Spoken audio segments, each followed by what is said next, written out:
Hello, everyone. Welcome to this week's episode of the Pursuing Horizons podcast. Today, Rob and I are speaking with Austin Cole, and Austin is actually a runner, a, a sprint runner, and he actually competed at a world championship level, and he's trying to get to the Olympics. So, we're going to talk today, and we're really excited to have you on. So, thank you so much for making the time to come on. We're excited to talk about things running and things not running too. But, anyways, man, stoked to have you on here. Yeah, thanks guys for having me out. Was really looking forward to this. Yeah, I'm excited to kind of dive into it. I've ran for Team Canada for probably since 2017. I've been on teams, multiple teams. Some years I didn't quite make it. Some years more recently I have been. So it's been quite a journey.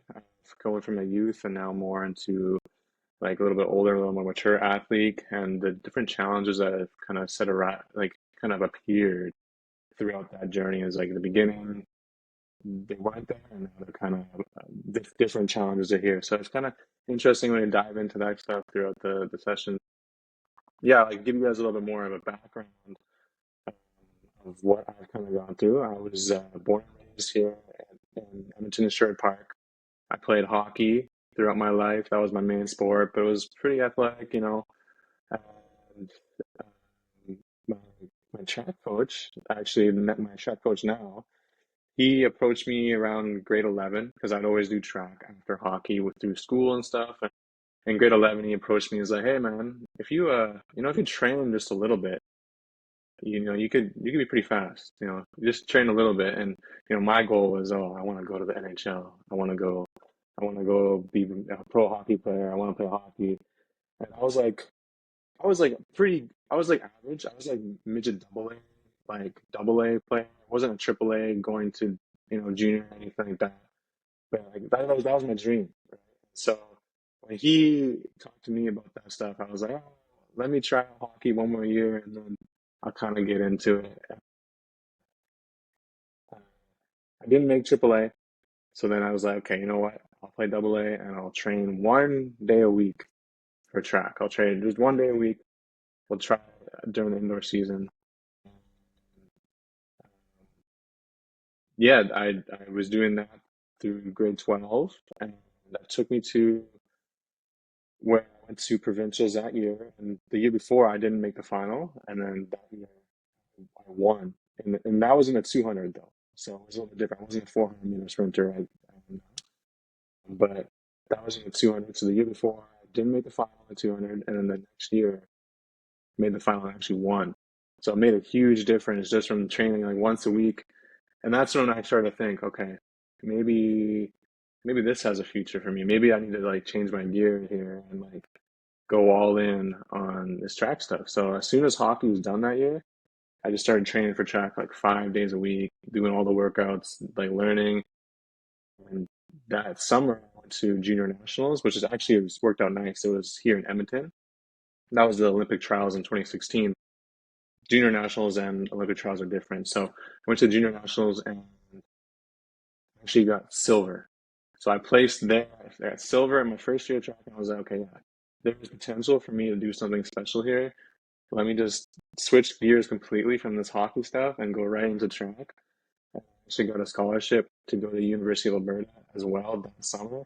So I was like, okay, everything just went from hockey to track immediately, and just kind of ran with it, and actually worked out perfectly because I had such an amazing experience on the collegiate team. I feel like I grew as a person with all this extra confidence behind me, and ended up breaking the collegiate record, broke the school record my first year. Uh, was like the what do they call it there? They call it the U of A Athlete of the Year. So I had like an amazing collegiate career, and that was something that I never like even thought was possible in myself. Coming from hockey, where I was always kind of like second or third line, never like a first line player and double A and stuff. Like I always thought of myself like I'm gonna work for everything I got. I'm gonna work for everything I got. And I think that helped a lot when it came to like coming over to track. Um, and like when I started winning these races, I just never thought that I would ever do that. It was something crazy. Um, And then that kind of lead into, yeah, I made a couple like national teams that first year of, I guess it'd be 2017, so my first collegiate year. I went on and made a couple national team junior Pan Ams, and then a couple more senior teams the next year, which was 2018 was NACAC. Then 2019 is when I made the World Championships for the first time. So like within 3 years, I was on a World Championship level. So it was like just a complete shift. Wild. Yeah, Oh man, I have so many questions too. One thing I feel like always kind of pops up with everybody we have on here, and I think it's a really important thing to touch on too. Also growing up here in the Champion City and choosing the NHL as my only path as a kid, I yeah, was like, it's this or yeah, nothing, man. Like this is the only exactly. thing, and like all my friends were all on the same page. But I was kind of the same. Like I was MLAC, and were you Crusaders? I imagine. Uh, Chippewa Kings. Okay, yeah, yeah, okay. Yeah, yeah. And the big thing is like when that's your main plan, and you didn't plan for anything else, and all of a sudden it's done, there can be kind of a weird feeling that kind of like takes over. Like, okay, well, this is my whole identity, and like, I don't even like calling it Plan B, but what's that new path? So it kind of sounds like your transition from hockey into like, okay, sure, I'll try for sprinting. Was pretty smooth. Was there any kind of like any rough patches in that kind of giving up the old the classic Canada Chell gym? Well, honestly, for me, I was like, I would kind of like had the realization like I might not make it because I went to some junior camps, like spring camps and stuff. They have you out, and I wasn't getting an invite to main camp. So I had in my mind, I was like, oh man, I might be done here. And so when track kind of like gave this opportunity to me, I was like, oh, I can continue Perfect. pursuing an athletic career somewhere else, and it's gonna pay for my schooling. Like I'm going all in on this. Like this is let's do this. So um, honestly, that transition was super smooth, and I do say I got like super lucky just meeting my coach and like having him like kind of reach out to me and telling me that like I could do something with this because I had no idea. Like the track world is so weird. You don't really understand what's going on compared to hockey, and so for me, like the transition was super smooth. I kind of like saw it as a new opportunity. I wasn't like doubting myself because I always thought that I was like I'm an athlete. I'm an athlete. That was like my main kind of you know self identity is like I'm an athlete. Maybe not just like I'm a hockey player. So it was like that kind of still fit in my identity, and so I kind of just rolled with it. And, it wasn't what you were saying where it was like, oh man, this might be a little I Good, don't know. man. So it was kind of Yeah. cool. Yeah, it was cool.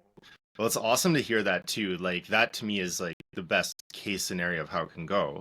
Um, Now in 3 years you're on a world stage essentially. So Yeah. let's talk about like everybody sees, the final results and that destination and kind of like the more research that's coming out, it's more about like really like especially when you're working with like kids and like doing any kind of coaching, it's not about that result. Yeah, like that's the payoff, but it's like really about rewarding that work that was put in to get there.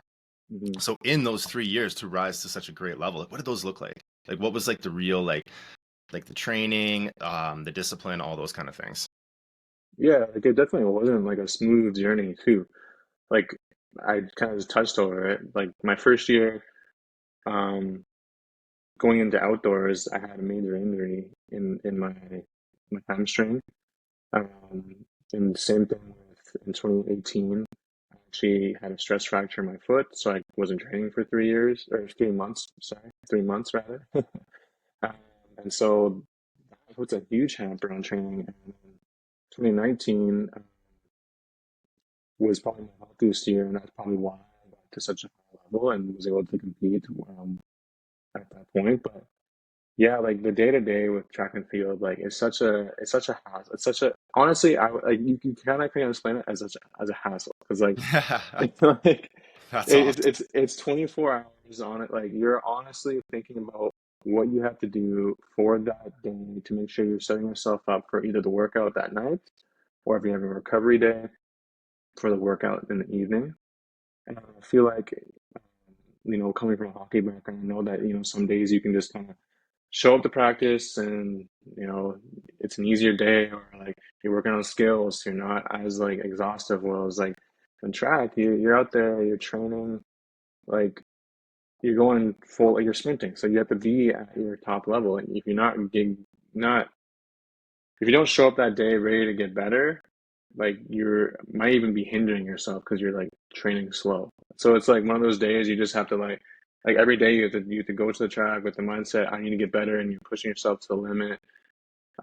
Many workouts where you want to puke or are puking, and like you're just pushing yourself to that spot almost like probably twice a week for sure, where it's like you just want to lay on the ground for like 20 minutes after the workout's done. So Yeah. it's one of those sports where like I feel like hockey, well, I feel like hockey really helped me with like kind of that mindset of, you got to work hard to get what you want. Because that was like for me, I wasn't the top skill player. I was more of a grinder, had to kind of work hard for everything that I got. And I think that kind of like put me into that spot where it's like, I need to, if I want to do good at this, I have to work hard. And uh, that's what I did. I just kind of transferred that to the track. And luckily for me, like the 400 meter kind of rewards that a bit. 'Cause it's such a grueling event where you have to have that mindset of that's like steel mindset, honestly, going into that race because you're gonna want to puke after, and you're gonna want to like roll on the ground for like 20 minutes after. So you kind of have to have that going through it, and like going through it, like let's even break it down for a week, like a Yeah, week of man. training. Yeah. Yeah, So tell us. let's do it like a week of training. So like Monday, we usually like our coach usually has us doing like speed work. Um, that depends on what part of the year it's on, but it's more high speed. So for 400 meters, we'll probably do like something more like 150 with like a 2 minute rest, and then we'll do an 80 meter right after, and then you get like a 6 minute rest. So that's like a longer rest. So it's kind of like trying to just get a little bit of lactic acid in you, but also maintaining higher speed, right? And then uh, after that, you'll do 120 followed by an 80, and then 100 followed by another 80 meters sprint. So it's like 2 minutes in between and then it's like a 6 to 8 minute in between the like the rep rest or the set rest rather. So yeah, you're not really recovering. Everything's building up, and then Tuesday is like more of a recovery day, and we'll just do like kind of tempo work. So that means like 70% running. Example of that would be 3 times 4 times 200 meters at like 40 or 34 to 35 second like pace rather. Then you get like you abs in between and 30-second rest, and then you're going again. So it's more like high rate tempo kind of stuff. And, and then we'll do. I forgot to even mention. One day we'll do like lower body weights after the track session, and then Tuesday we'll do upper body weights after the track session, followed by some more core. And then Wednesday is like one of the better days. And we do blocks and like acceleration work. So it's like shorter sprint stuff. So we'll get in the blocks and it's like racing and stuff. And then we'll do like power weights after that. So like kind of more like power cleans and like Olympic lifts and stuff like that. And then Thursdays are usually our day off. So we'll try to get massage, needles, anything that like we would kind of use for recovery. And then Friday is the hard days. Now, these are the workouts where like everyone shows up to the track and knows like it's about to go down. Like you gotta have that mental Yeah. fortitude all day. And when you roll up to the track and yeah, you're gonna puke. Either you're gonna puke or you're gonna feel like you're gonna die. So it's just like those are the days where teammates and everyone has to kind of rely on each other to get through it. And then after that, we even do like after that kind of workout, we do like this kind of deal. So we even do some core even after that. And then we got to wake up early the next morning, like at 10 a.m. or so. We'll get to like it feels early after a workout like that. Like it feels early. Yeah. And 10 a.m. we'll get to the weight room and we'll do like heavy lower, like a couple extras, heavy lower body and then upper body again. So it's like 5 5 days of hard training, and then the Thursday, Sunday off kind of deal. So it's pretty it's one of those sports where it's just like you don't really have like a day where you can show up and go through the motions because if you Yeah. do, it'll expose you kind of deal. That I feel like this quick follow-up question I have here is something that like not a lot of people would ask. Like I got into training and coaching from being an athlete too, and it's still like as much as like I never was really a bodybuilder or anything like that, but I was, powerlifting felt like a sport, and like I loved working strength and conditioning for like football, hockey, sprinting, all that kind of stuff. So as much as I want to dig into like the fine workouts there, what during that kind of regiment, and I don't think everybody, even with given skill, can handle like the discipline it takes to constantly show up to those things and not quit. So I guess my question is, how was the personal life through all of that? Did Hmm. anything in the personal life take a hit at all? Did you have to kind of set it to the side, or were you able to manage both? And were there any times you felt like quitting? That's a great question, man. Because honestly, that's one of the things about track is that you have to balance a lot of stuff. So during that time, during my collegiate career, I'm also going through school. So I'm not really having any time to go out to party, go out to bars, or hang out with my friends. Like none of that stuff is really happening. You're kind of just you go to school, go to class, study, work out, go home, go to bed. So like my days would start like if my class was at like 9 a.m. I wouldn't get home until 9 p.m. because like I wasn't living on campus or anything. I would um I live in Sherwood Park, so I would drive to campus early. So I'd probably get up at like 8 or 7 to get there for 9 for class or whatever, right? Take the LRT and then I'm there all day to like 9 p.m. at night after my workout and then I head home. So grueling days. Honestly, you just kind of like you kind of just have to love it. Like you have to love and see the vision that you're making progress. I feel like that's like a big thing is like for anybody that's going through life and it's like having a tough time is like you have to kind of realize that you're making progress in what you're doing. Because like, what is the alternative? Like, what else would you be doing? Yeah, Like, do you great think point. there's a do you think there's like a better thing for you to do at that point? And if so, maybe you can reevaluate that. But if not, then you're on the right track. And especially when I was young like that, I always thought like this is it. Like I have a huge opportunity. Like I'm young right now. I can, I can I have like so much potential. Like I don't see the ceiling of it. Like that kind of just fueled me. I was like, I just gotta keep going. And I honestly was enjoying it. So I feel like that kind of helped a lot. Like there wasn't any time where I was like second guessing, like, is this really what I want to do? So yeah, I feel like um, to answer your questions is yeah, personal life was non-existent. Yeah, Your personal life was talking to the teammates at the track, basically, of and course. some of your classmates. But yeah, Awesome, man. Well said. yeah, yeah, Talk us yeah. talk us through the prep that you would have gone through for like your first like world championship. Yeah, so that was 2019 in Doha. I was there for the mixed relay. So that year they just introduced mixed 4x4. So two women, two men. Typically, what they do for these events is there's a big qualification window um, for team to make the individual. Like, unfortunately, I didn't make the individual. However, we did qualify a team earlier that year at the World Relays. So it was like a World Relay, like there's just a relay event. So World Championships just for relays. So it's pretty cool to go into that. It's like different because you're more of a team.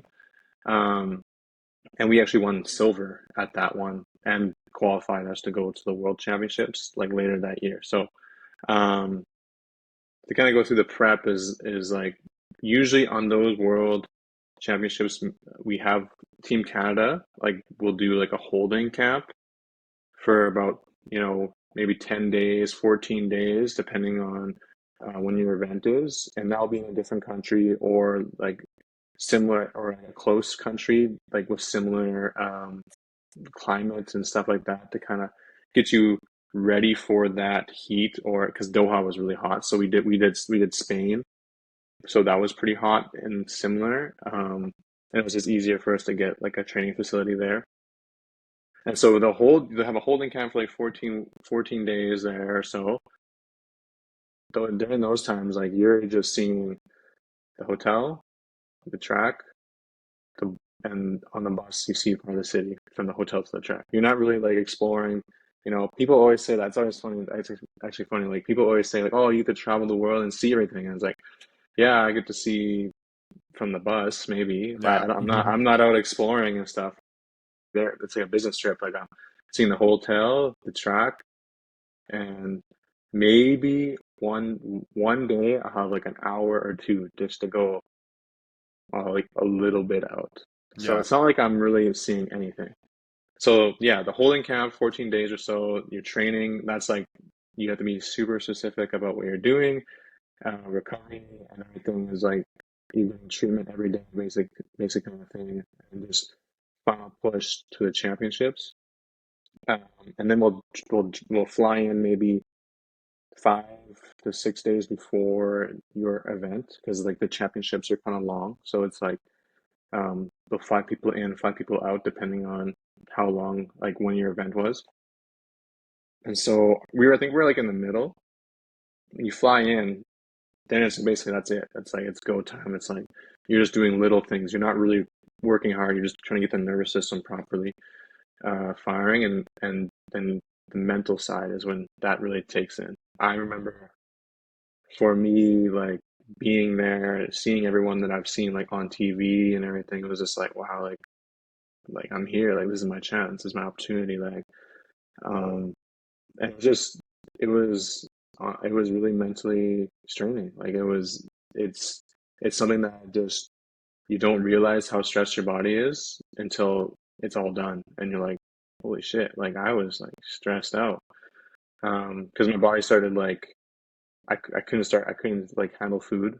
I couldn't like eat food as much. I could tell that my stomach was always upset, even after eating like just a little bit, like normal stuff.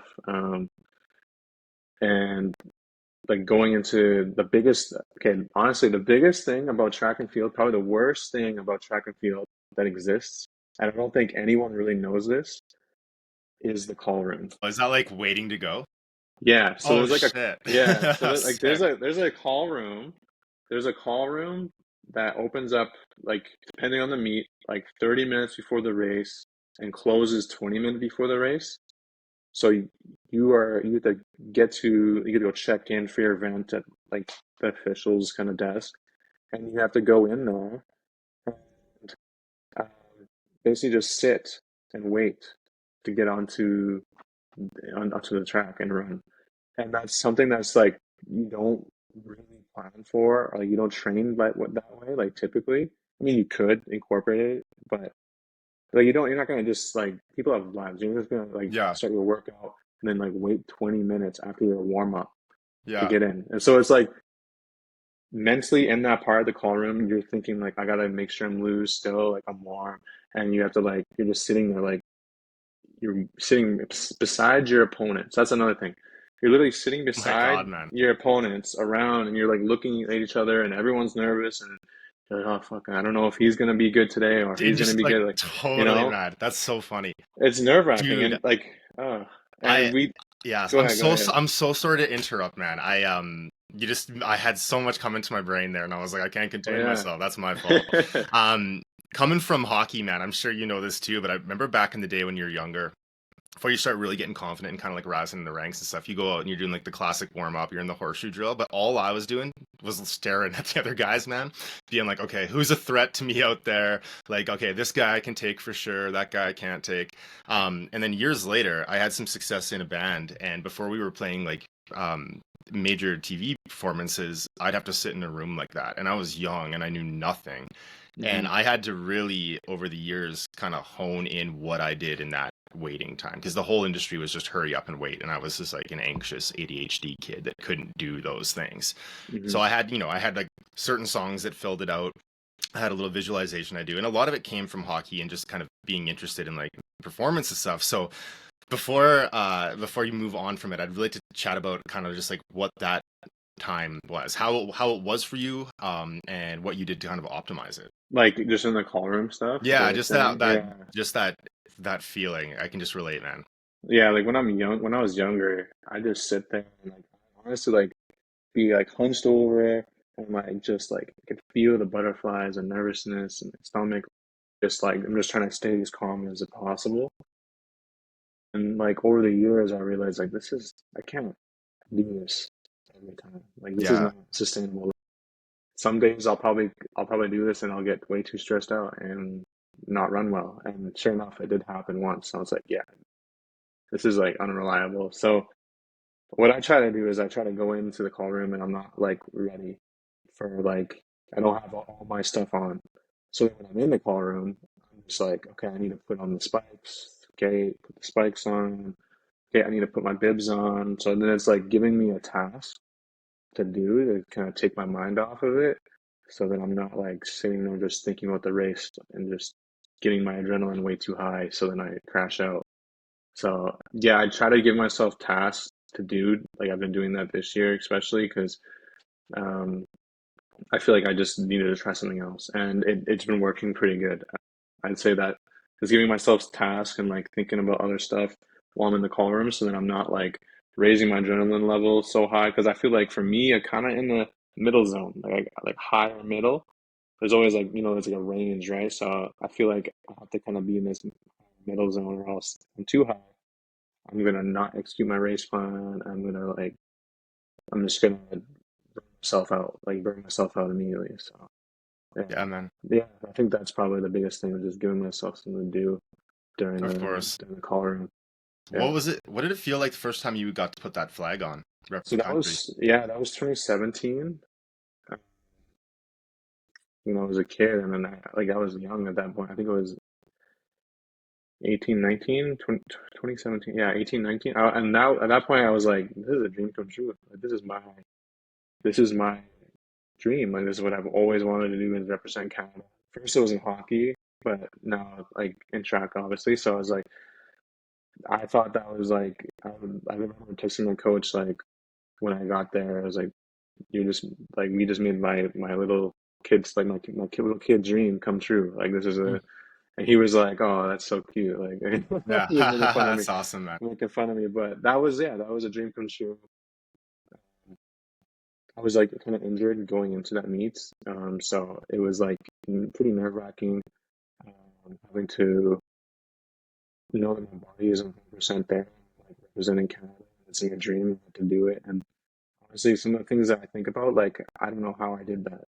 Like if I had that now, I don't know if my body would be able to, you know, hold up as well as it did. Some of the stuff I had, and so I think that was the year that I was running a stress fracture. Um, and I didn't know it was a stress fracture. I just thought my foot was sore. And so Jeez. after after we like obviously in training we'd be doing like bike workouts and stuff and swim workouts to kind of like maintain the soreness. So we knew something was wrong. But when we went to like junior Pan Ams, that I was basically just icing my foot every single day, trying to make sure that it wasn't inflamed, and then I go run, and then like I literally go get a trash can filled with ice, and then after I ran, like I went to the hotel and I was icing it all night. 2 minutes on, 2 minutes off, 2 minutes on, 2 minutes off. Just all night, and doing like I had and doing that just with a run. And so I remember I was just like so psyched to be there. So my adrenaline was high, I was nervous, and I was like, I could get this done no matter what. I made the final, and then like I didn't have enough time in between to get the soreness down.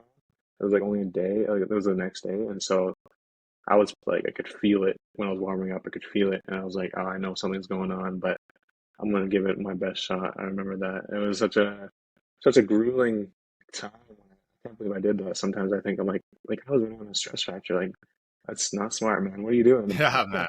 Yeah, How, absolutely. yeah. How did you like?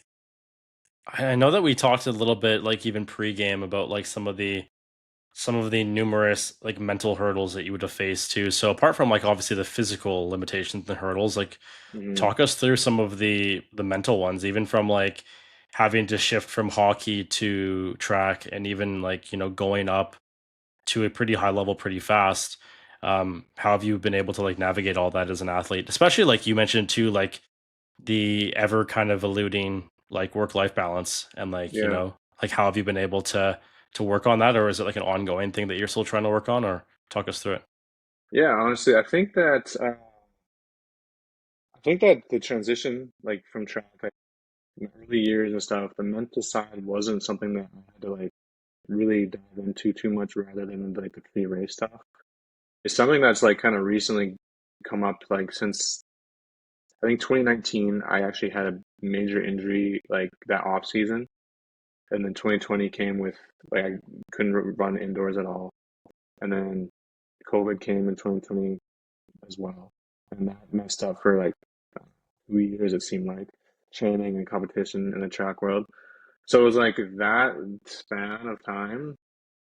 It took me a long time to get back to where I was, because I had a major injury, wasn't competing properly, wasn't training the same way as like I am used to training because of COVID, etc. And then from that, now that I'm older, I think about like all these things. Like it do, I don't even know how to explain it sometimes, but like it's just like the that mental thing of like, am I as good as I used to be? Almost like, yeah, like am I as good as I used to be, or is it too late for me to get back there? Did I mess things up with this injury? Stuff like that. Um, and then also like you want to touch about the like the work life balance.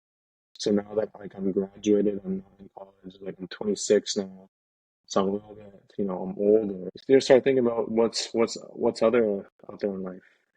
You start to think about like, what do I have to set up for my life, like financially, for my family later on. Like I want to have a family, right? So it's like, what do I have to do with that? How do I get more funding? Track. That's one thing with track is the challenge is there's not much funding out there for it, especially like sponsorships, unless you are probably top 16, top 24 in the world, depending on it. And at that point, and when I was younger, I actually was getting funding from the Federation, like Sport Canada, because of like I was young, I had potential, and then I ended up losing it during COVID because of there Yeah. were no performances. I wasn't doing as good as I was and stuff. And that's something that I've always like thought about now. Is like, man, I was really blessed to be getting that money, because now I have to like work as well and train. So it's like another challenge for me to get myself back to where I want to be at that level, competing like internationally all the time and stuff.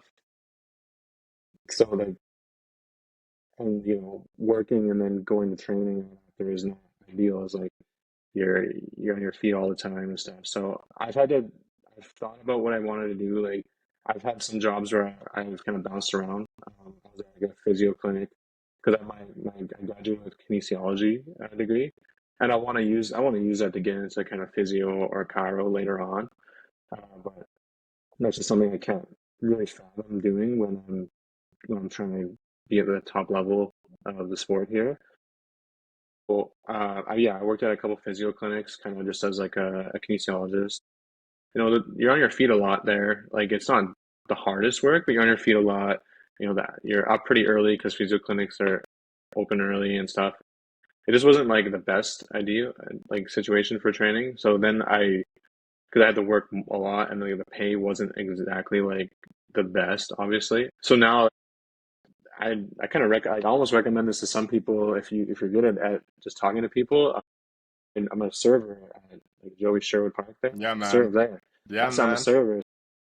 I work like 3 days a week, and like average around $50 an hour kind of deals. Yeah, man. That kind of just allows me to not work as much. Mhm. But here's the side thing is that I work on my days off. So it's Yeah. like I'm training all week, like Monday to Wednesday training, Thursday I work, Friday training, and then Saturday train in the morning, work at night, Sunday work. So it's like I don't have a day where I'm just like I'm done. So it's like one of those things where you have to like really always check in with yourself. Like, are you good? Like Mhm. what like I've been journaling, I journal. I make sure that when I do have that downtime, I'm trying to like not do anything that's strenuous mentally or at all. Um, but yeah, like with the work life balance, you're not really having too much of it. It's like you gotta you have to like, especially I'm lucky that I found this job and like let me only work 3 times a week, but I'm still working out the other days, and they're 4-hour workouts, and you're recovering the rest of the time. Um, so yeah, a lot of it is like still that mental resilience, and you're thinking, and like especially around this time of the year, you're like, I'm almost done. Like my season's just about over. You're thinking about having that more free time, but also this is where most of your money is made at this time in the sport. This is where the world championships are at this time, where all like the pro meets are at this time. Like I just came back from the national championships. Like all the big meets are at this time. So you kind of have to have that extra little kick at the end of the season. You're like, no, this is where the money's made. I have to like really go down. Even though I've been training all year round, this is where it's all for. And sometimes it's easy to kind of lose that. Yeah. In getting to like kind of compete internationally too, Hmm. I know that like all any Canada Athletics has a pretty good system for this. But how was dealing with any jet lag? Oh yeah, jet lag is That's something crazy. it's really interesting. Like especially for like the central nervous system, which is huge in sprinting. There's different protocols. The one protocol like they have is like you're you try to be there a week before. It's like 1 hour, like 1 day for per hour of jet lag. I think that's what the protocol is um, and that's so like usually 7 hours across to Europe, so 7 days they say before.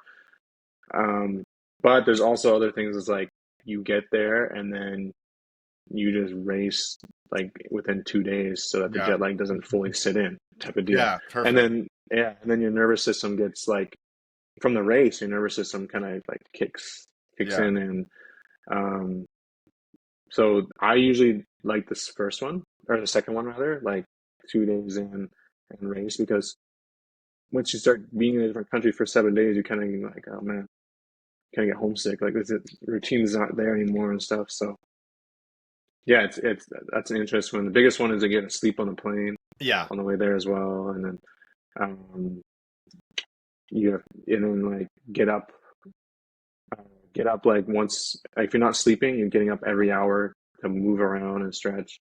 You're drinking like half a bottle of water every hour and make sure you're hydrated. What else is there? There's so many protocols, like little Yeah. things that I just take for granted when I'm doing them. But like, there's so many little things that people have no idea. Like, oh, compression socks, big thing. Mhm. That's a big thing. They say, and then uh, when you get there, when you get there, usually you'll land in the morning. Like, because if it's in Europe or whatever, you land. Usually flights are overnight, and you land in the morning. You want to get sunlight in your eyes like right away. Like sunlight in the Yeah. eyes. I like to even do grounding kind of deal, like put my feet in grass, or if there is an ocean nearby, like a little beach, I'll go to the beach and just put my feet in the water. Um, and then you're not sleeping until that night, and then you can sleep that night. Then you make sure you have a nap the next day, and then you should be like good to race as well. Man, I'm like So like usually they have so races like sick. late. Yeah, they usually have like races like late at night. So like at like 8 p.m., 8:30 in Europe to kind of make sure that people aren't like completely thrown off because I think like Yeah. 8:30 would be like around like 1 p.m. in like over here so. So it's like they kind of make it late so that they know like the European the meets they know this. They know that people are coming in across seas. So they do it late so then people aren't so affected by that jet lag because they'd still be awake at that time. Who growing up, and it doesn't have to be anyone in track or anything like that, Mm. but growing up, who was your favorite athlete and who's your favorite athlete you've got to meet in your career? Okay. Growing up, I always looked up to like Sidney Crosby because Yeah, he man. was like that was like one of my Just like a beauty. yeah, he was a beauty. The definition of Like, a beauty. I had this and he's conversation today. still It's like I perfect. feel like he's slept on these days, man. People don't Yeah. talk about it anymore. He's still like a Nah. major component out there, you know? Four Nations So brought him back. Yeah, like yeah. he's the beauty, man. He's the Okay, guy. good, good, good, good. Perfect. Yeah, and Crosby for sure. Ovechkin was also another one that I looked up to.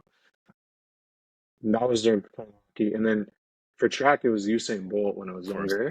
Mm. And then when I started transitioning into more like a 400-meter sprinter rather than like a 1-2 guy, it was like Wade Van Niekerk was like he's a current 400-meter world record holder right now. He was my kind of like idol because he was not only was he fast in the four, but he was also like he's on sub 10 in the 100, sub 20 in the 200, and then sub 44 in the four. So like I think there's only like 3 or 4 athletes in the world that have ever Yeah. done that. That's So so he's just like an all around athlete.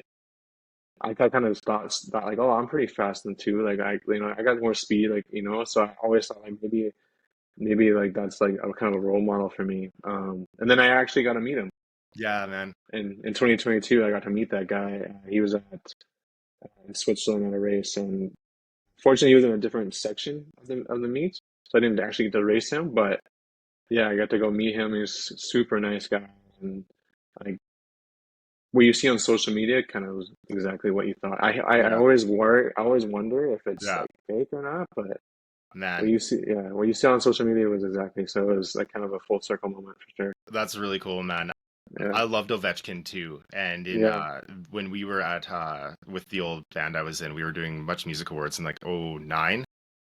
And, I got to meet Ovechkin. And it was like, I mean, at '09 Ovechkin, he was still a young guy, like living Hmm. that hockey life.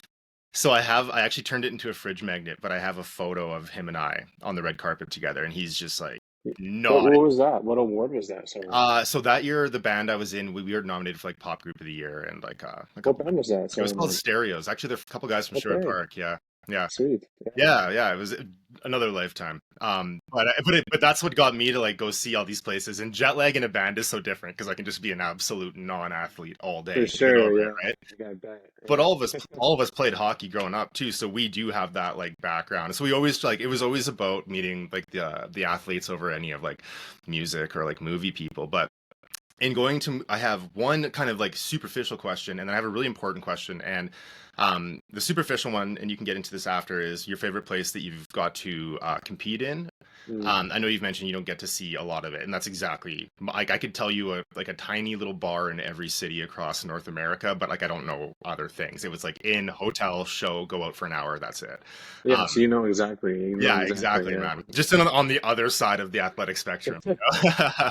But that and the other thing being is I've referenced this guy a million times in my life, but I had a 12-hour layover at the airport in Tokyo, and I talked to this dude, and this dude, I don't know, sometimes I even question if he actually existed, if it was just in my head, but he told me wisdom on life that I honestly like every day. I'm like, oh my God, he told me that. He told me that. And one of the things he told me was anytime you get to meet someone or chat to someone that's at a world level of what their discipline is or what they do, there's like talk to them. So it's really awesome to be talking to you about this. And the question I have there is what have you noticed in your kind of career being a top level athlete that kind of sets people like the Sidney Crosbys apart from the guys that like, hey, you got some talent, but you can just tell there's other factors that have to kind of align to see that success happen. Has there been anything you've noticed that some guys got and some guys don't? Yeah, that's a good question. Like, I haven't had one of those deep down conversations like with someone like sitting down at a dinner table with them where I even get a chance. I always just see them like at the meets and stuff. Yeah. But I want to say that people that are successful, and then this is generally with anything, any level, anything like business or whatever you end up doing, is you. I can see from my sport, like people that are successful, they enjoy the everyday kind of deal. Like every day, like the work, they enjoy it. They enjoy the work, and they're having fun. Like at the meets, they're having fun. They're more relaxed. Yeah, and that just kind of builds into like their mind, and it kind of just fuels them for motivation. Because there's some people that, you see like they'll have like a really good race at like a small meet or like a smaller meet, but then when they get to the world stage, just something kind of happens, and don't know if it's like the pressure or whatever. And I've experienced that myself too as well. It happens to everybody. Um, but I feel like some people that are the most consistent, you know, no matter what, are enjoying it and treat it like an everyday kind of thing. Obviously, you're going to have more nerves if you're in an Olympic championship final than anything else. However, all that preparation you did for, mentally, like you're enjoying the race, enjoying the process, enjoying the training, it's just your body's going to like accept it rather than reject it. Does Yeah. that kind of make sense? Yeah, and I think you Yeah. said it earlier too, man. You gotta love it, Yeah. right? Like Yeah. Crosby's a hockey nerd. Like Yeah. And that's all he wants to do, I think man. Ovechkin is more of a nerd. Oh, I think he's more of a nerd. watching Ovechkin grow and especially getting accomplishing what he did this year, man, it's just the best, man. Yeah. Everybody cheering for him. Yeah. Like it's just the best. It's so Um, it's so interesting. I think I saw something on Instagram that he like was talking about how he drinks like a beer after every game of course or he something does. like It's that that. Russian gas, man. It's just like a true hockey player at that point. Yeah. Yeah. It's funny. I had one other thing I wanted to ask here, but we started talking hockey and my brain went crazy, which is Shoot. a classic thing. Yeah. But I think it was. Oh, this is what it is. Funny. So, favorite place that you've got to compete in? Yes. Yeah. Yeah. I guess outside of Canada. And if you could race anybody in the world who you race in, they don't have to be a runner. Oh shit. Okay. I'll start with the easy one. My favorite place. I think my favorite trip I ever had was I went to Italy in 2022 to go race a couple meets there. That was kind of like my first introduction to like a pro circuit kind of deal in another, because Europe is usually where the pro circuits are. So it was like my first introduction to that. It was like my realization that like this is exactly what I want to be doing. Like again, like it kind of like falling in love back in the sport again, because they treated you so nice there. They picked you up from the airport, shuttled you um, to the hotel, got you the hotel room. They paid for your food, like they give you like paid for your food, give you a per diem. And then when it came to the track meets, the stands are full, completely full, and that's not something you see in like North America at Yeah, man. all, Yeah. barely. And these kids were coming up to me and asking for signatures and stuff, Sick. and like I'm like, oh, this That's the is best feeling. I'm not even like a world, like I'm not like one of the top in the world. Like usually this is like, oh, this only happens for like the absolute best in North America, right? So like for them to be like, oh, Canada, come science. I'm Yeah, like, man. oh my God, yeah, this is like, it kind of just like, it obviously like fueled my ego a little bit, but it just kind of like, it made you realize that like this is what I want to do. Like this is what I've been dreaming of. And so I want to get more experiences like that. And then at the time off, I also run personal best there, and then second fastest time there Hell yeah. at that point. So it was like it made a really good trip. The food was great. They treated you nice there. The meat was full. Like the stands are crazy. So that was probably my favorite time. I just remember having a great experience there. Um, Shoot, for someone who I want to race though, that's a tough question because I don't really thought about that with anybody. Anybody, man. Even if you're gonna Anybody. get smoked, like for me, I'm gonna race Tom Brady. I know I could take him, man. I don't care Tom if he's old. I'm Brady. taking out Tom Brady for sure. I know I can take him. Yeah, that would be a 100 good meters. one. That would be a good one. You think he's not that fast? Yeah, I don't Man, know. I if never. you watch his combine footage from '99, Yeah, you. I don't think he got any faster than that, man. That just made me think of Phil Kessel in hockey. Yeah, dude. Yeah. You're taking Phil for sure. Oh, for sure. Yeah, yeah. I don't know. That would be a good race. Like someone outside of like in track, it's easy, but I'm trying to think three creative Who ones is it in in track. track? I would obviously like Usain Bolt in his prime, Yeah, just to man. kind of Hell just to yeah. feel Uh, that like I was hoping you'd say that. speed, just to feel that speed, like even if it was just like a 50 meter, like I just to see how he pulls away, like Yeah. um outside of track. It would be. interesting because McDavid is Dude, pretty fast. I So I know. feel like That's what I want to say. Yeah. I wonder if McDavid would be fast off skates. Yeah, 'Cause he I probably feel, is. and I feel like those dudes like they could handle steady state long or like just 100-meter all out and like just the way their energy systems work too. Yeah. Natural athletes are natural athletes, and like not to toot my own horn here, but I actually got to go to in 2001 the Edmonton Junior High finals for track for the 1400, and I like Okay. laughed my way into it. Basically, man, I was just a hockey guy at that point. That I was Yeah. like, sure, I'll go to this. But the guys that won, were all made NHL, like all three of them. There's three Yeah. people in front of me, and they all were chill guys, and I was like, man, there's just something different at that level of athlete. It's just incredible. I feel like I might get my ego bruised if I race those guys too. But like, you guys are gonna train and you're gonna cook me on the track. Nah, you're good. You're Gucci, man. Hell yeah. I appreciate No, you but answering that, man. Yeah. no, it's good. Yeah, it's funny. Um, no, there's always a beef between like football players and track athletes about like who's faster, track speed and football speed and stuff. Yeah. Like in general, football players are probably faster than some track athletes, but when it comes to like the world class and like the sprinting, like world class sprinting through circuits and different time zones in different countries and being able to like perform all year round at a high level like that, I don't think that's what track speed's about. Like that's what it is. So people can just like, oh yeah, he was going 26 miles per hour on the field, and like maybe he got that at least once, and then like, oh, Usain Bolt, I don't know what the fast was. I think he ran like 28 or 29 miles per hour or something on his like world record run in the 200. It's like, oh, if he was on the track, he'd be right behind Usain Bolt. And I'm like, okay, Yeah. sure, that's not how it works. That's not That's how all it right. works. Yeah. Yeah. Good. Anyone that's ever done Yeah. any sport to any level could, I think, recognize that too. But there's like, they love throwing those stupid metrics out there. Oh yeah, for Yeah, sure. man. Hell yeah, dude. If like I guess like one final question before we kind of wrap things up. If someone was coming to you and they're like, "Man, I want to race at like a world championship level," what would be Hmm. some advice that you'd give them? Let's say they're like, I don't know, younger, maybe they're just kind of like starting their race career. Like, what would you say? Yeah, if they wanted to race at a world championship level, I think that's the number one thing is to stay healthy. It's like the number one thing.